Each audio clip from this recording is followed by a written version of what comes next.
Okay, welcome everyone to our weekly consciousness. We are tapping into a very powerful section of the Zohar called Miketz. And so we are going to have our professional reader share with us the English part, and then I'll read the Aramaic. Okay, starting now? Mm-hmm. Okay. Rabbi Hia introduces a discussion on the secret nature of good and evil. Rabbi Shimon then defines evil as the end of the left, that is, the lack of remembrance or connection between the left and right columns. The friends relate this phenomenon to the dreams of Joseph and the Pharaoh. Joseph's dream of a river signifies the end of darkness and evil and the beginning of peace and plenty. Keep going? Mm-hmm. Okay. The energy arising from the mystical shapes of the Hebrew letters enlightens us to the severity of our negative actions and their consequences. Negative behavior rooted in the left column refers to selfish indulgence without regard or concern for others. Awareness and careful management of both columns, of receiving and of sharing, bring lasting light to our lives. Inattention to either column creates imbalance. Sharing without receiving, right column without left column, for example, quickly depletes our resources. If we share water from a glass without replenishment, the glass will soon be empty. Receiving without sharing is like casting a dehydrated man into the middle of a raging sea. Though he is in desperate need of water, overabundance eventually drowns him. Reading this section has a stabilizing effect on our spirituality and on the decisions we make. Intuitively, we begin making that strike a delicate balance between knowing when to share and when to receive. I think that's a great lesson to begin Hanukkah with. But before we go into a bit more explanation, let's read the Aramaic and the translation of the first two verses, page 151. ויהי מקץ רבי חייא פתח ואמר, קץ שם, שם לחושך ולכל תכלית הוא חוקר אבן אופל וצל מוות. היקרא יתמר קץ שם לחושך, דא יהוא קץ די שמאלה, דיהו שעת בעלמה ושעת לעילה, וקיימה קמא קודשה בריחו. ועשתה וקטרג על עלמה, והא יתמר ולכל תכלית הוא חוקר. דא כל עובדוי לאו, אינון לטב, אלא לשצאה תדיר ולמעבד, קליה בעלמה. אבן אופל וצל מוות, דא אבן נגף, דבה כשלין, חייבין וקמה, בהיא דיקרא ארץ אפתה כמו אופל. תחזה אית ארץ חיים לעילה, והאי יהוא ארץ ישראל ואית ארץ לטאטא, ונקרא אופל וצל מוות. אופל ודנפקה מארץ אפתה. מהי אבן אופל וצל מוות? דהו קץ דיהו מסתרא דחושך זוהמה דדאבה והאיתמר. All right, back to you.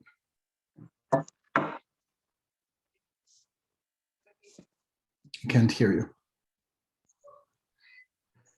You scrolled a little bit, so I want to make sure. Do I start at number 1 up there? Number 1. Okay.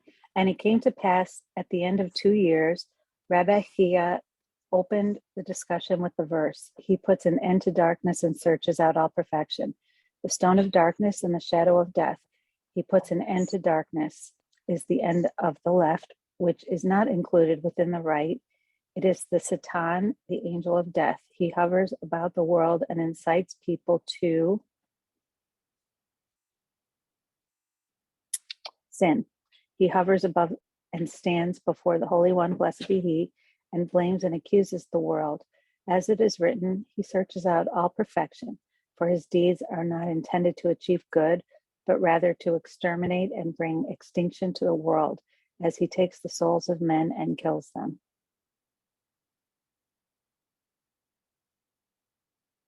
Two? Okay. The stone of darkness and the shadow of death refers to a stumbling stone, namely the Satan, who is called a stumbling stone because the wicked stumble and sin on it. It abides in that which is called a land of gloom as darkness itself. Come and behold, there is the land of the living above, which is the land of Israel, namely the Nukva of Zerampin.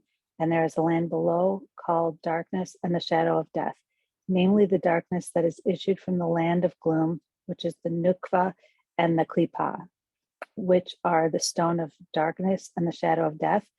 They are the end on the side of darkness. They are the Satan, the dross of gold, as we have already learned.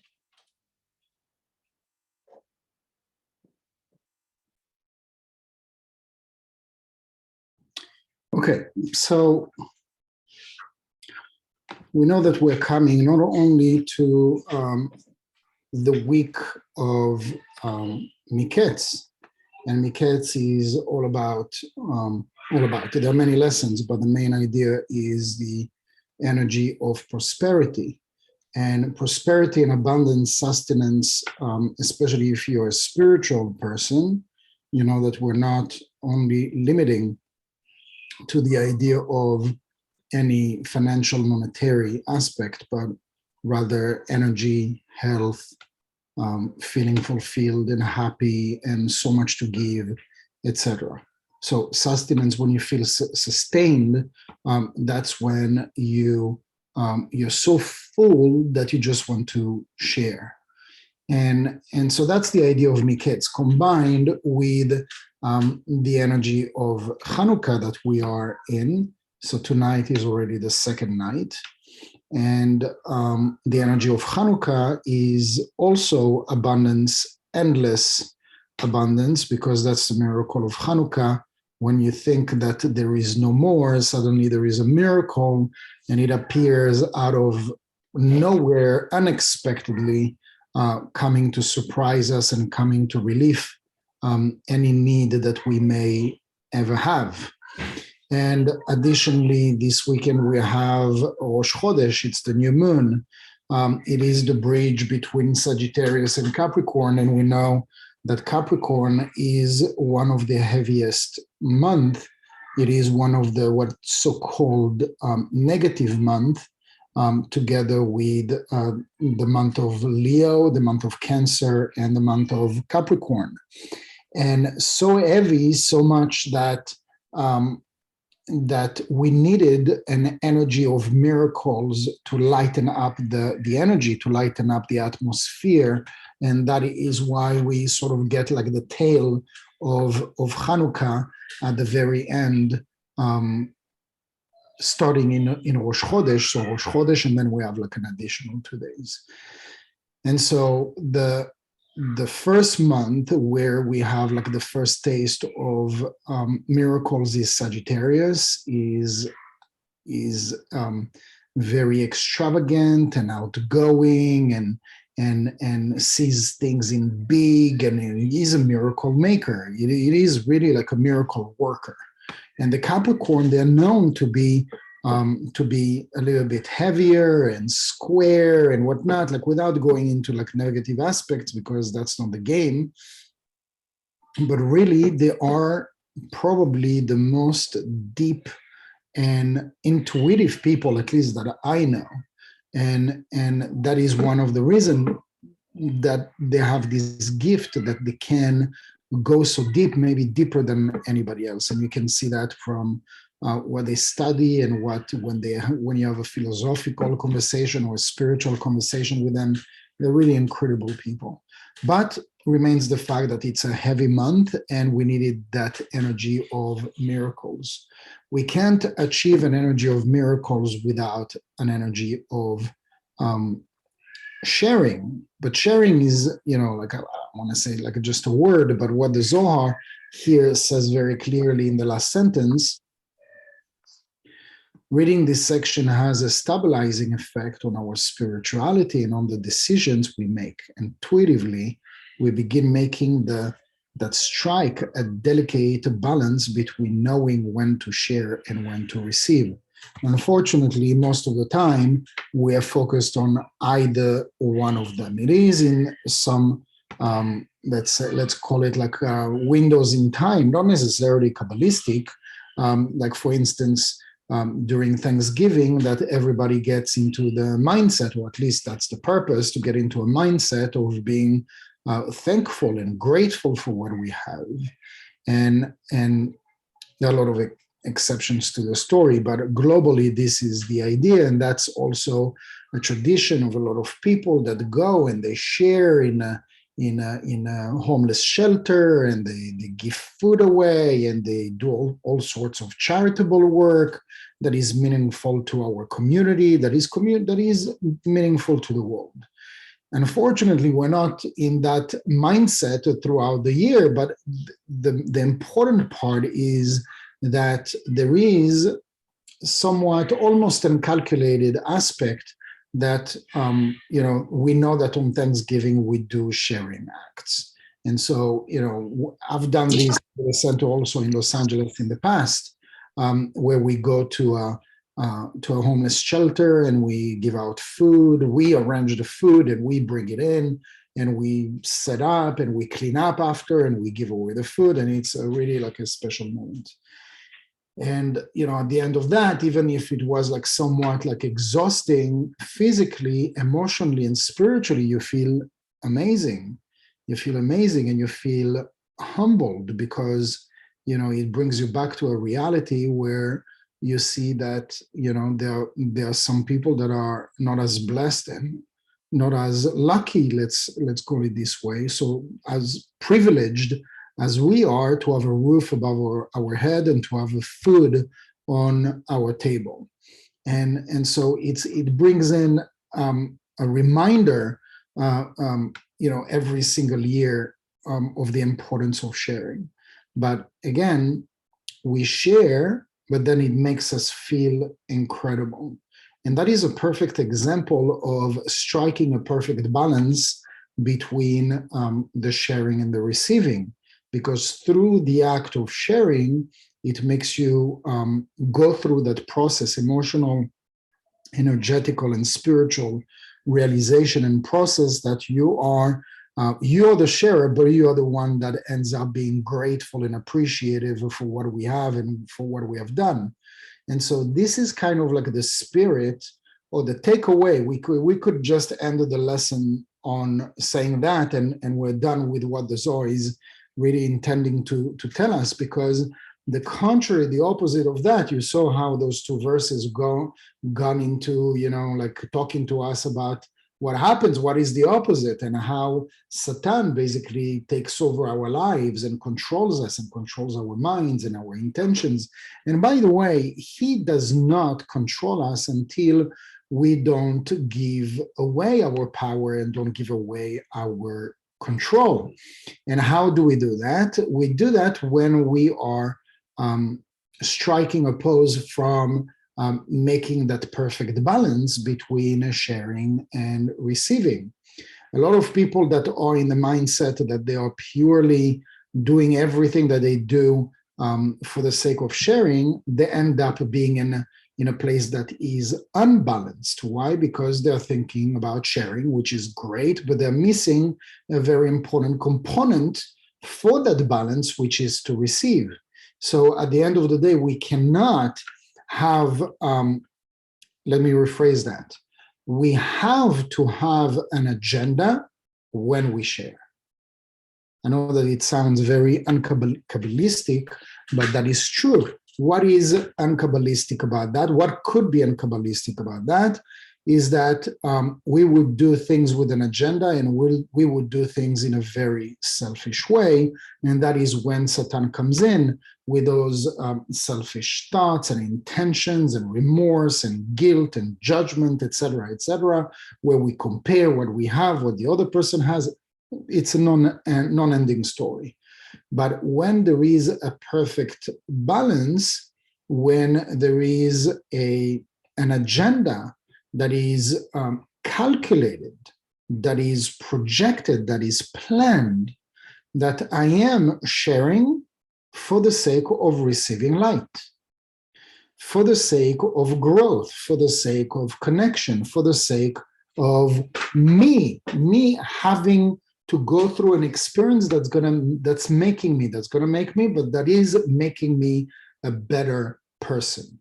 I am doing this because it makes me better, and not just like, I do this because it makes me feel good. It is true. I do things, positive things, sharing, contributing, etc., for the sake of feeling good. But if it is limited to that, it doesn't last. So we want to do anything that we do for a greater cause. And a greater cause is, I don't see a greater cause than connecting to the light and being closer to the light and cleaving more to the light, having pure intentions and I would say more directed purpose of what is my agenda. And so if my agenda is to connect to the light, is to draw that benevolence, that this satisfaction, that you're not only enriched, that you're not only increasing your vessel, because the light force of the creator is like a stock market investor. And if you are a stock market investment and your stock value is only crashing, then that investor is going to stop betting on you. But if that stock option or value keeps on increasing, that is great. You're going to have not just like this investor, but all sorts of investments that are coming aflow around you. Suddenly you get married, and suddenly you get unexpected success. Suddenly you get healed in a way that the doctor said that there is no way, and all sorts of things that fall into place. Why? Because you are synchronized in that moment with the best intention possible. And that the best intention possible is that you want to do the things that you do for the sake of elevating your consciousness, for the sake of drawing light in a very selfish way. Sounds unkabbalistic, but this is the reason of, or the essence of Kabbalah. It is to be in oneness with the light force of the Creator. Again, it might sound a little bit trivial or a little bit beginning stage, where we say Kabbalah means to receive. And how is it that we say Kabbalah is to receive? It is unspiritual to say that, the essence of the most ancient, one of the most ancient wisdoms is focused on receiving. But receiving what needs to be the question. And that is the essence of all our study, the essence of our spiritual endeavor. And that spiritual endeavor, that spiritual direction and guidance and direction and arrival and destination is to receive light, to be in oneness with the light force of the Creator. And the only way, one of the only way, I don't like to say the only way, but one of the only way that we can accomplish that is that we are identifying where is it that I'm only applying one column. Where is it that I'm forgetting about my intention? Where is it that I'm lacking a component? And most of the day, and this is where Satan rules. Where does Satan rule? Satan rules where he gets us distracted. He's getting you focused only on sharing, or he's getting you focused only on receiving. When we're focused on only receiving, it's the sort of like the easiest to identify that Satan is ruling, because you're reactive, because you're emotional, because you're judgmental, you're upset, you're hurt, you're self introvert, and you're low self-confidence. And in these moments, it's easy to say, okay, so Satan is ruling and you got yourself trapped. And, especially if you have like a good spiritual friend that is from the Kabbalah Center, he would come and say, why do you give so much energy to Satan? That would be like the easiest to identify, that the left column is the one that is dominant. It is less evident. It is more subtle to recognize that Satan is involved when there is, consequently, there is purely right column involved. When the right column involved, how can you say that that Satan is involved? It's impossible.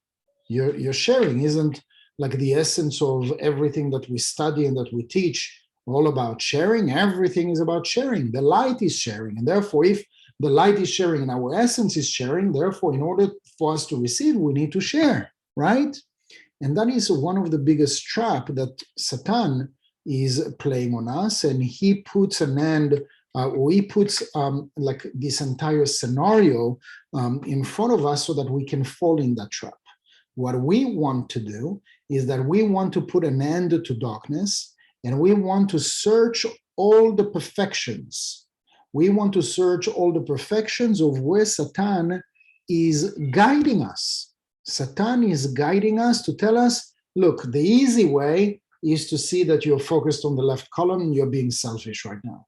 Selfish, you can have like a rough time. You can feel depressed and feel lonely and feel whatnot. In that moment, you're focused on the left column. When we are focused on the right column, it's harder to say there is Satan in there too. Why? Because we thought maybe until not so long ago that when we're purely sharing, well, that must be the light.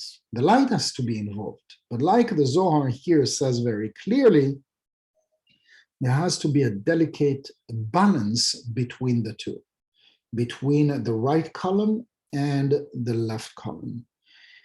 And the hardest to recognize and to identify, it is when we are sharing, when our intentions is to make other people happy.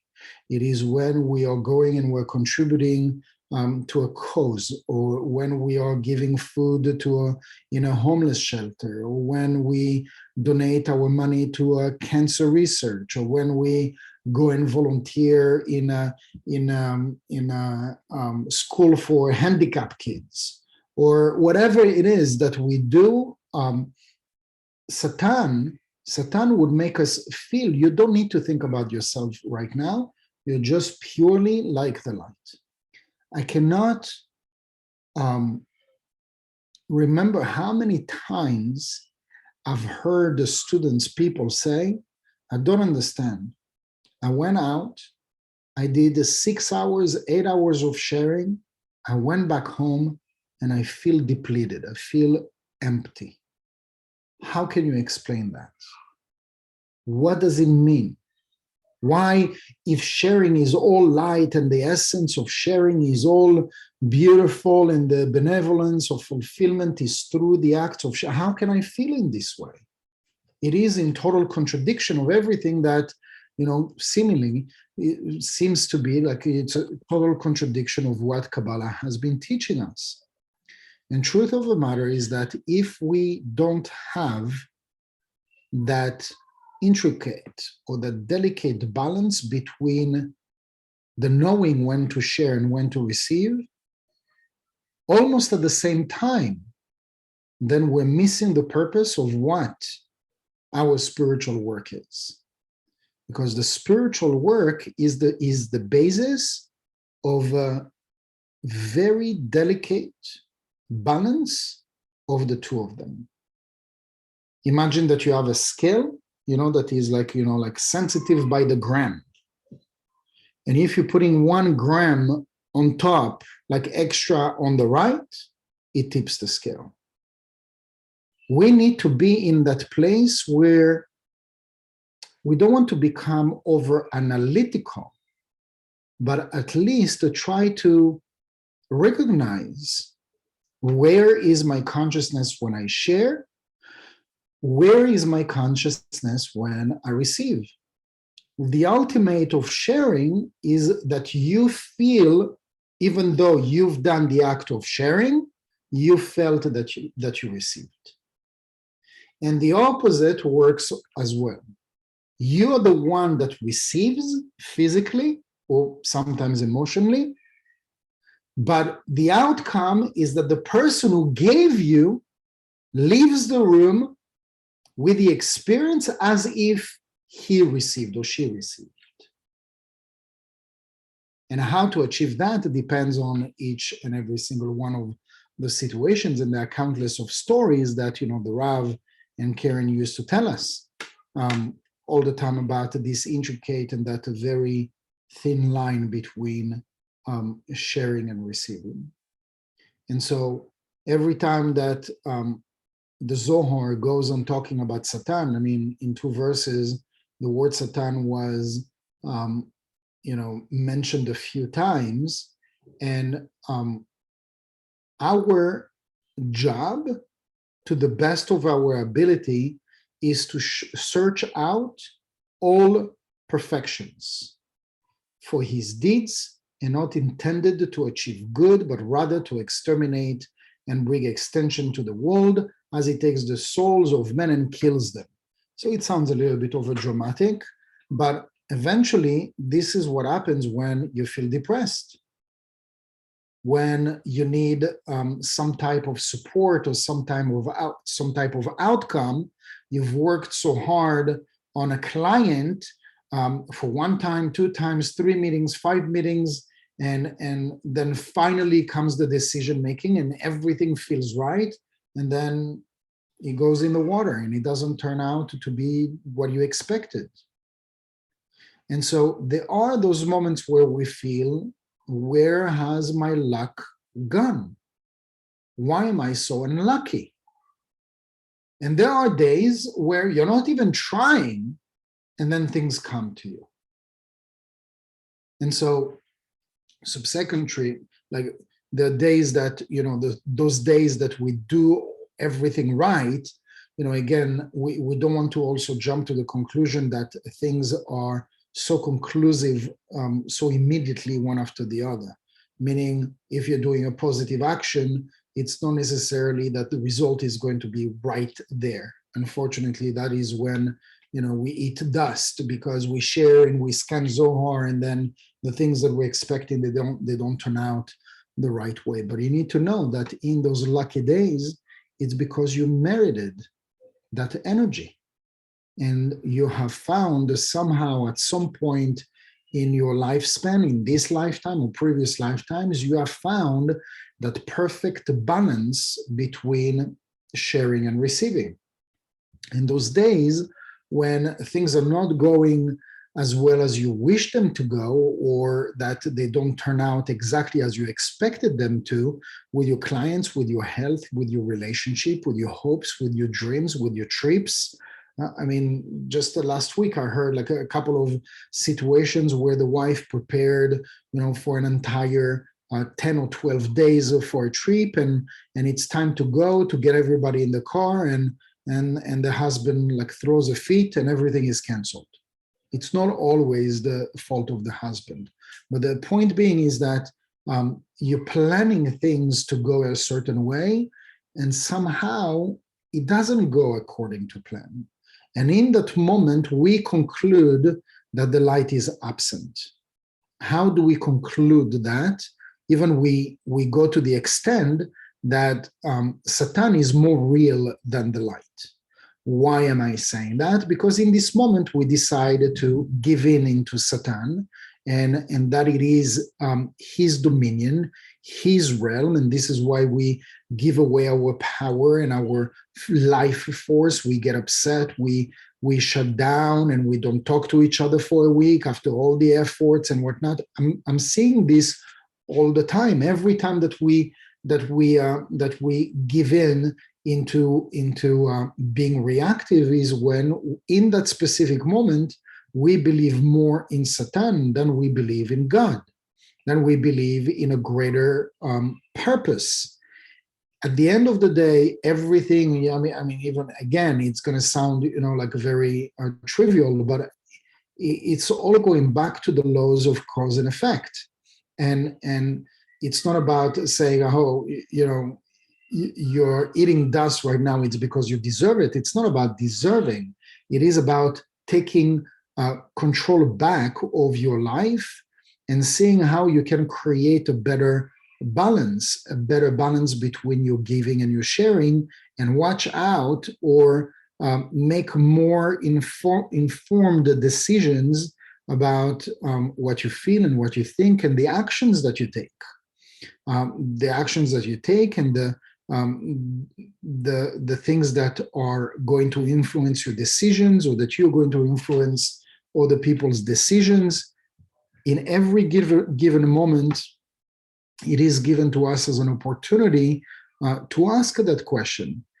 am I making that decision? Am I about to make that move with the best consciousness that can be?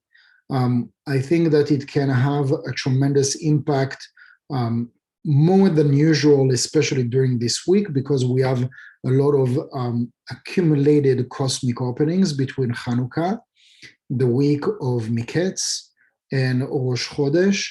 We have a lot of opportunities to reveal light. Now we can also dodge those opportunities and just live our life as if all of this, just not that it doesn't exist, but we don't give it as much importance as we should.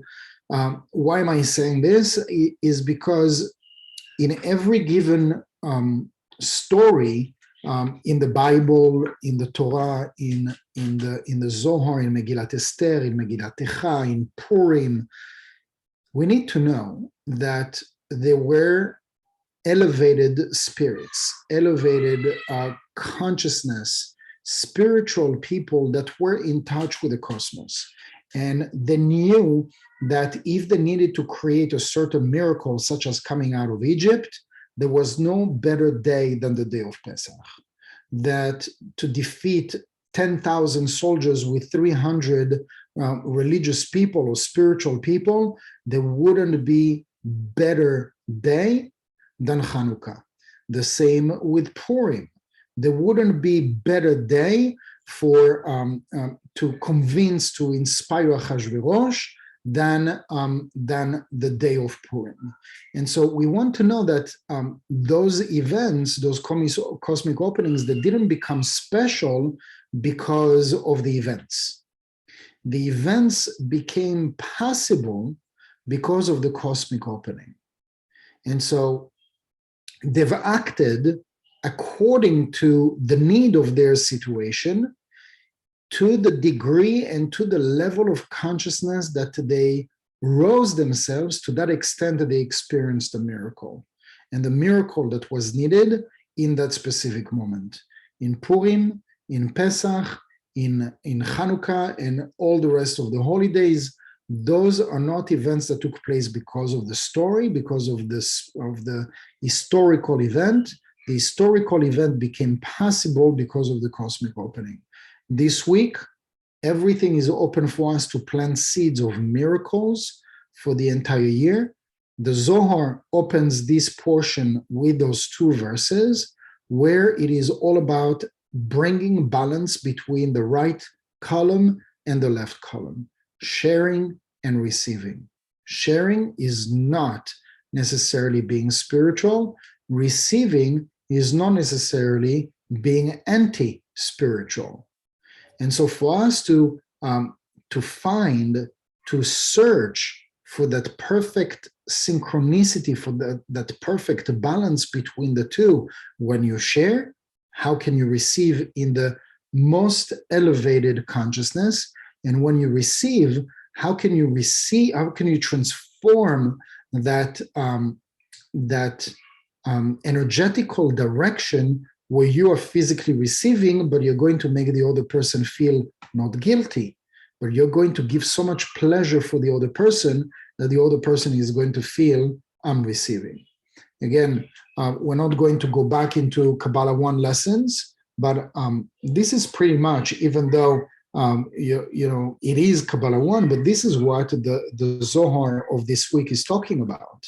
It is literally going back to the basics, and how can I create a perfect harmony between receiving and sharing? So we've learned many tools about that, and that main tool is resistance, that main tool is restriction, and that main tool is the central column, is the free will. It is something that you have acquired by just being born, that animals don't have, that angels don't have. This is uniquely given to us, mankind, to have that freedom of choice, to choose, to search and pick and choose that moment that we're creating the perfect balance. Right now I'm receiving and I'm transforming it into sharing. Right now I'm sharing, but I'm transforming this into receiving. And you being successful and accomplished in doing so, You're not only doing this for yourself, but you're doing it for all humanity. So finishing with this, I just want to wish all of you Chag Sameach, Happy Hanukkah. Have a blast with this week of Miketz, to experience a lot of abundance and prosperity. Happy New Moon, because by the next time we're going to talk, New Moon has passed already. So it's a lot of wishes, a lot of miracles, a lot of energy to come up for us to plant seeds so that it can affect our year to come in a better way. Thank you very much. Chanukah Sameach. Chag Sameach, everybody. Chag Sameach.